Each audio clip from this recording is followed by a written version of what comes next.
Okay, so due to some storage problem in my phone, मेरा जो इससे पहला जो वीडियो था उसमें मैं एक्सप्लेन कर रही थी तो वो पूरा नहीं हो पाया था. So I be covering that part in this video, जो कि हमारा 6th पार्ट होगा. ठीक है, so I am sorry for that. I mean problem है भाई फ़ोन में, अब क्या कर सकते हैं. But okay, let's start. तो जो पहला है 1S है, 2S है, 2P, 3S, 3P, 3D, 4S, 4P, 4D, 4F, 5S, 5P, 5D, 5F, 5G. तो ये जो हमने बताया था, जो जितनी बार है उसको इतनी बार लिखना है. ठीक है, अब हम लिखेंगे कैसे.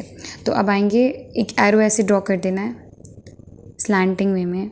ये ऐसे कवर कर रहा है, ये इसको कवर कर रहा है, ऐसे ऐसे ऐसे. तो अब लिखेंगे 1S, 2S, 2P, 3S, 3P, 4S, 3D, 4P, 5S, 4D, 5P, 4F, 5D, 5F, 5G. तो ये लिखने का तरीका है. तो 1S लिख दिया, 2S, 2P, 3S, 3P, 4S, 3D. ठीक है, तो ये वही लिखा है मैंने. तो ये चीज़ आपको आनी चाहिए इलेक्ट्रॉनिक कॉन्फ़िगरेशन लिखने के लिए. So coming back to that point, तो इलेक्ट्रॉनिक कॉन्फ़िगरेशन वैसे ही लिखा गया है. ठीक है, सो लिथियम का 1S, 2S, ये हीलियम कवर कर लिया. तो हाँ, अब एक और वे है इसको लिखने का. अब बार बार आप एक सेम बार रिपीट करते रहो. इतना बड़ा इलेक्ट्रॉनिक कॉन्फ़िगरेशन का, जितना बड़ा एटॉमिक नंबर जितना बढ़ता जाएगा, इलेक्ट्रॉनिक कॉन्फ़िगरेशन भी उतना ही लंबा होगा. तो उसको लिखने की जगह शॉर्ट में क्या करते हैं लोग, मतलब लिखने का एक और तरीका है, वो ये होता है कि जो इनर्ट गैस होती है ना, इससे जस्ट पहले वाली आती है, उसको लिख दो और उसके आगे जितना वो नंबर है. जैसे कि लिथियम है, लिथियम का 3 होता है एटॉमिक नंबर. तो इससे पहले कौन सी इनर्ट गैस आई थी हमारी, हीलियम आई थी. तो हीलियम का 2 होता है, तो 2 तो कवर कर ही रहा है, हमको एक और चाहिए. तो S में एक ही चाहिए ना, तो 2S1 लिख देंगे. और एक और चीज़ है, फर्स्ट पीरियड में S1 S ब्लॉक ही आएगा. ठीक है, फर्स्ट पीरियड जो होता है अल्कली मेटल होता है, तो उसमें फर्स्ट S1 ही आएगा. और ये हमने पॉइंट भी देखा था कि वैलेंस इलेक्ट्रॉनिक कॉन्फ़िगरेशन सेम होगा. तो ये आप देख सकते हो, सबका S1 है, S1 है, S1 है, S1 है, S1 है, सबका है. ठीक है, तो ये ऐसे ही बनाया गया है.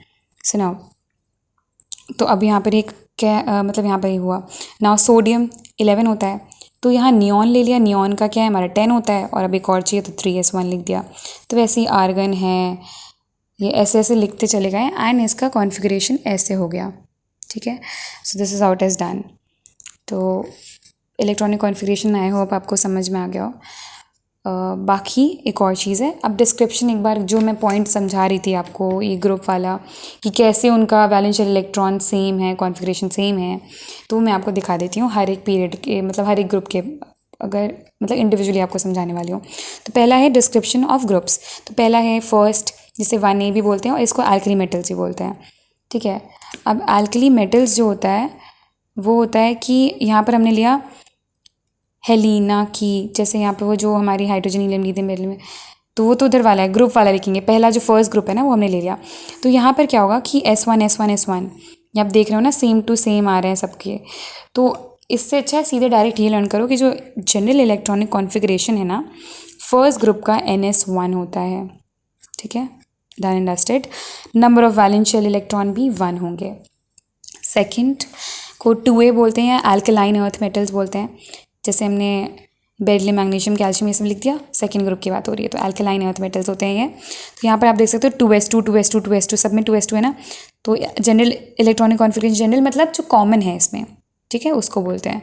तो वो है NS2 for second group. And number of shells N होता है हमारा, number of shells, and number of वैलेंशियल electron क्या होगा, 2 होगा.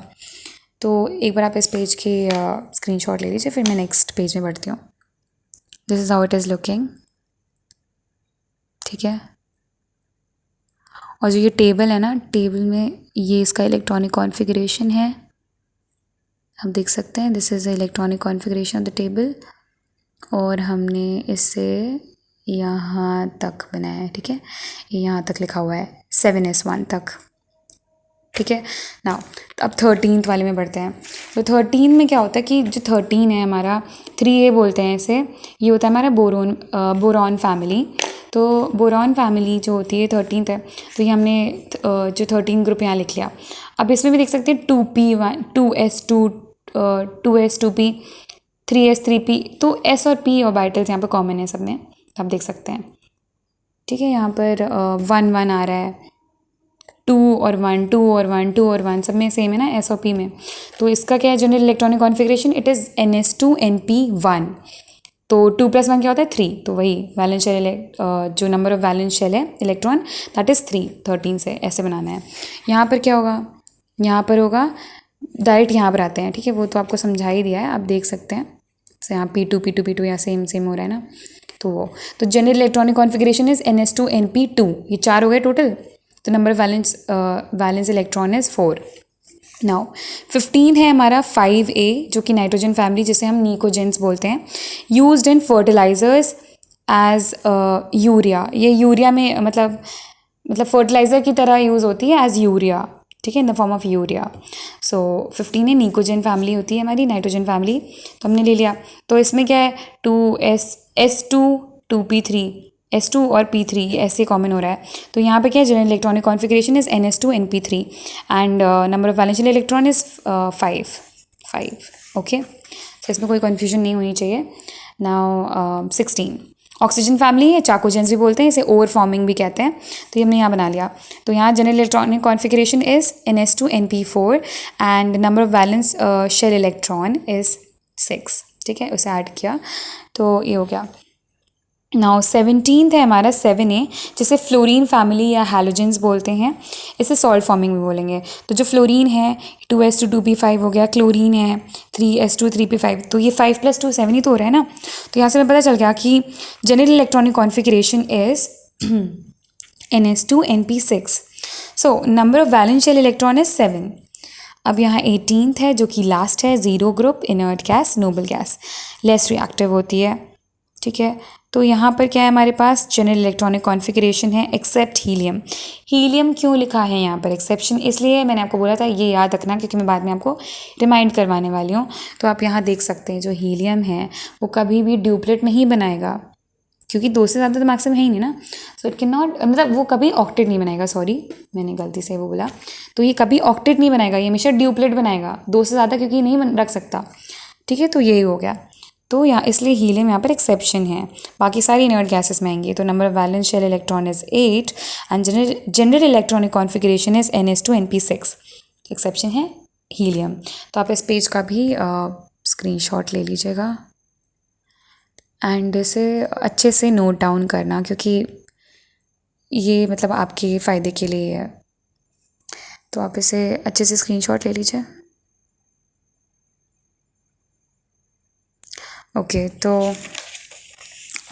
अब हम नेक्स्ट पढ़ते हैं। तो ये मैंने आपको मेथड बता ही दिया था। अब इस चैप्टर में देखिए जो मैं आपको करवाने वाली हूँ, तो वो जो पीरियोडिक टेबल में जो जो चीज़ें इंपॉर्टेंट हैं जिससे आपके कॉम्पिटिटिव लेवल तक क्वेश्चंस हो जाएं, NCERT लेवल क्वेश्चंस हो जाएं, तो वो मैं आपको करवा रही हूँ पीरियोडिक टेबल में। तो अभी आपको ज़्यादा किसी और चीज़ में नहीं मगल अप होना है कि इधर घुस जाते हैं इधर घुस जाते हैं, ये नहीं करना है। तो जो मैं आपको नोट्स है प्रॉपर प्रोवाइड कर रही हूँ, तो आपको बाकी चीज़ें तो जो मतलब जो इसमें ज़रूरी हैं जिससे क्वेश्चंस हो जाएं, वो सारी चीज़ें मैं आपको यहाँ पर करवाने वाली हूँ। लेकिन अब इलेक्ट्रॉनिक कॉन्फ़िगरेशन इतना छोटा टॉपिक नहीं है, सबसे इंपॉर्टेंट टॉपिक है ये, एंड इसे समझने के लिए भी टाइम लगता है। बट यहाँ जो मेन है वो मैंने आपको बता दिया है कि यहाँ बेसिकली रूल्स हैं बेसिकली इस चैप्टर में, तो आप वो कर रहे हैं। बट आगे जो काम आने वाला है वो ये होगा कि हाँ, इलेक्ट्रॉनिक कॉन्फ़िगरेशन पढ़ने के लिए आपको 2 जो चीज़ें हैं आपको पता होनी चाहिए, वो होंगी ऑफबाउस प्रिंसिपल एंड हंस रूल। ऑफबाउस प्रिंसिपल और हंस रूल आपको आना चाहिए। तो उसके लिए मैं प्रॉपर आपको एटॉमिक स्ट्रक्चर जो है चैप्टर, वो जब मैं पढ़ाऊँगी तो प्रॉपर आपको समझाने वाली हूँ। तो उसकी आपको टेंशन लेने की ज़रूरत नहीं कि ये नहीं आता है तो हम पीरियोडिक टेबल नहीं पढ़ पाएंगे। सो ऐसा कुछ नहीं है, तो आप अच्छे से कर पाएंगे ये जो मैं आपको बता रही हूँ। तो आप लेकिन अच्छे से नोट्स करिए। फिर आपको ये 30 तक मैं आपको बताने वाली हूँ, तो ये तो बात का है, तो इस पे ध्यान नहीं देना है, वो मैं आपको नेक्स्ट चैप्टर में एटॉमिक स्ट्रक्चर में करवाऊँगी। तो हाँ, तो आपको 3 चीज़ें ध्यान रखनी है। जो एक चीज़ तो मैं आपको बोलना भूल ही गई थी, बट पहला तो आपको क्या था कि नोट्स जो मैं आपको लिखवा रही हूँ इसे प्रॉपर लिख के लर्न करना है। अच्छे प्रॉपर नोट्स बनाइए, सुंदर सुंदर। मेरी हैंड राइटिंग तो इतनी अच्छी खास है नहीं, बट फिर भी मैंने जितना मैं अच्छा लिख सकती हूँ मैंने लिखा है। तो आप अपनी अच्छी हैंड राइटिंग में लिखिए, आई एम श्योर आपकी होगी। तो उसके बाद आप जैसे लिख लीजिए, उसे लर्न कर लीजिए, एकदम लाइन टू लाइन आपको आना चाहिए। लाइन टू लाइन से आपको रहता है ना कॉन्फिडेंस बढ़ता है और आपको हर एक चीज़ पता होनी चाहिए, कोई क्वेश्चन आ जाए तो कन्फ्यूज़ नहीं होंगे। फिर उसके बाद आपको एनसीईआरटी रीडिंग लगानी है 2 से 3 बार, और फिर क्वेश्चंस करने हैं कॉम्पिटिटिव लेवल, एनसीईआरटी लेवल। पहले एनसीईआरटी वाले एग्जाम्पलर ज़रूर लगा लेना, वो बहुत मस्ट हैं, वो कर लेना।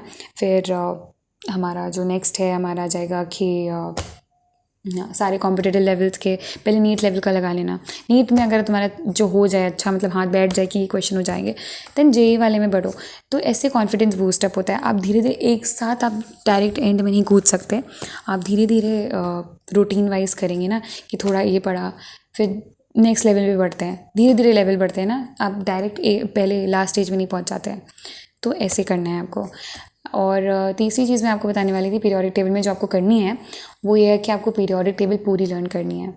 Yes, you heard it right, आपको पूरी 118 एलिमेंट्स तक आपको लर्न करना है। और इसका कोई एक्सक्यूज़ नहीं होना चाहिए, क्योंकि पीरियोडिक टेबल में आपको कहीं से भी पूछ लेंगे इलेक्ट्रॉनिक कॉन्फ़िगरेशन निकालने को, इतने सारे एक्सेप्शंस हैं, तो आपको एलिमेंट्स के बारे में पता ही नहीं होगा कि वो कहाँ पर हैं, कहाँ उसकी पोजीशन है, आपको group number, period number, like you'll have no idea about it कि वो एलिमेंट कहाँ है। तो इससे अच्छा है आप अच्छे से लर्न कर लीजिए। एंड ये भी नहीं कि एक ही हॉरिजॉन्टल वाइज, मतलब पीरियड वाइज ज़रूरी नहीं है, पीरियड वाइज भी करनी है, ग्रुप वाइज भी करनी है, ठीक है। तो ऐसे थरो आपकी पूरी एकदम लाइन टू लाइन होना चाहिए पूरा पीरियोडिक टेबल अच्छे से, सारे S block, P block, D, F सब अच्छे से होना चाहिए। लैंथेनॉइड, एक्टिनॉइड भी नहीं छोड़ना है।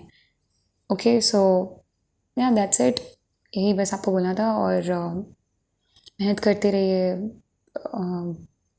और क्या ही बोलूँगी कि यार, I mean just stay focused on your present and stop thinking about your future और past, क्योंकि जब आप प्रेजेंट में काम करेंगे तभी दोनों चीज़ें आपकी सुकूनदायक हो सकती हैं। तो बस यार मेहनत करते रहिए, बाकी एंड तो भाई भगवान ही जानते हैं व्हाट यू विल गेट, पर मेहनत करते हैं तो अच्छी चीज़ें ही मिलेंगी। सो लेट्स होप एंड और मेहनत करना है, और तो कुछ है नहीं। एंड या हैव अ नाइस डे। अब डे क्या बोलूँ, it's night right now, night भी नहीं है भाई, 3 बज रहे हैं, बट आप जब भी वीडियो देख रहे हो तो hope you have a nice day. And पढ़ते रहिए आगे भी। मैं ओके, तो मैंने यहाँ पर जो 4th टॉपिक था, मतलब या ए का जो था ना, development of periodic table and periodic function, उसमें 6 पॉइंट्स थे, तो मैंने 4 आपके कर लिए हैं कवर, 4 पॉइंट्स। ये वाला जो था 4 पॉइंट्स कवर हो चुके हैं।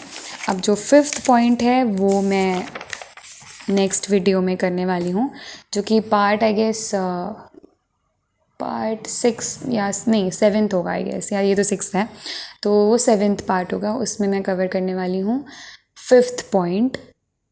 एंड फिर धीरे ऐसे चलता रहेगा एंड ये चैप्टर ख़त्म हो जाएगा। फिर हम एटॉमिक स्ट्रक्चर में ही बढ़ेंगे, जिनको मतलब प्रॉब्लम है कॉन्फ़िगरेशन एंड एवरीथिंग, और वाउस प्रिंसिपल एंड एवरीथिंग, तो वो मैं वहाँ पर समझाऊंगी line to line. Okay then, bye bye, take care.